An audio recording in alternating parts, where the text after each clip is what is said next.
जिम्मेदारी है। ये शरीर जो है वो मंदिर है जिसके अंदर वो आत्मा है जो भौतिक जीवन का आनंद ले रही है। लेकिन क्या वो आत्मा यहाँ पर आनंद लेने के लिए आई? नहीं, आनंद नहीं चाहिए आपको। तो एक वाक्य और लिख लीजिए, हम यहाँ सुखी होने के लिए नहीं हैं। इसका मतलब ये नहीं कि हम दुखी होंगे, इसका मतलब है कि सुखी रहना हमारा लक्ष्य नहीं है।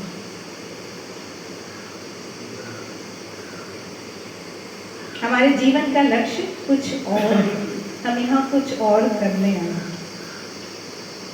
इसका मतलब है कि हम सबके पास अपने जीवन के लिए कोई एक लक्ष्य होना चाहिए, और वो लक्ष्य MA PhD कर लेना, नौकरी पा जाना, पैसा कमा लेना, डॉक्टर बन जाना, इंजीनियर बन जाना, इतना नहीं होना चाहिए। वो एक सीढ़ी हो सकती है। बच्चा बड़ा हो, भाई इस स्कूल में जाओ, इस स्कूल में जाओ, इस लाइन में पढ़ो ताकि ये डिग्री मिले, इस डिग्री में तुम्हारा ये नाम होगा, इतना पैसा मिलेगा, सम्मान होगा, वहाँ तक तो ठीक है। पर अगर आपने बच्चे को यही लक्ष्य दे दिया कि तुझे डॉक्टर बनना है, तो डॉक्टर बन गया, अब तो उसको मर जाना चाहिए, जीवन का लक्ष्य तो पूरा हो गया। इस पे एक वाक्य फिर माँ का बोलती हूँ। माँ से किसी ने पूछा कि माँ जीवन का लक्ष्य क्या होना चाहिए? आप में से कोई बताएगा?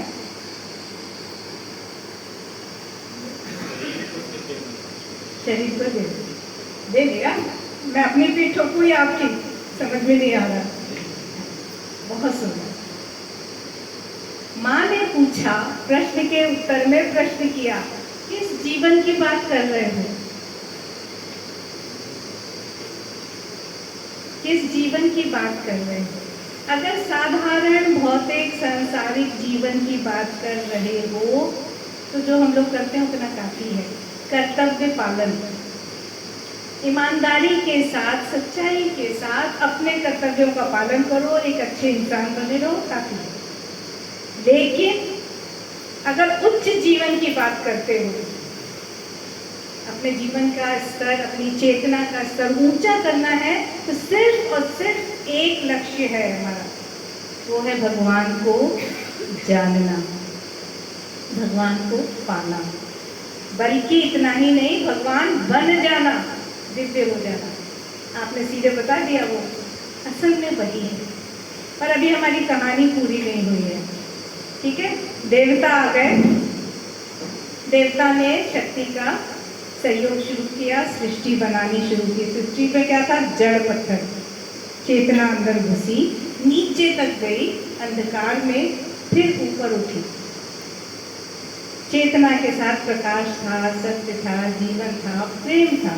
धीरे धीरे उठी जमीन, जड़ में उसने स्पंदन डाले, और सबसे पहले जो चीज अंकुरित हुई वो थी वनस्पति।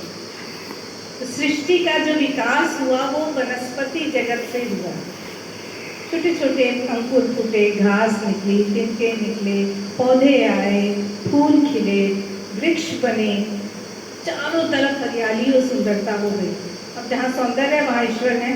इसलिए फिर एक वाक्य नोट कर लीजिए, भौतिक स्तर पर भगवान की उपस्थिति सौंदर्य के माध्यम से होती है।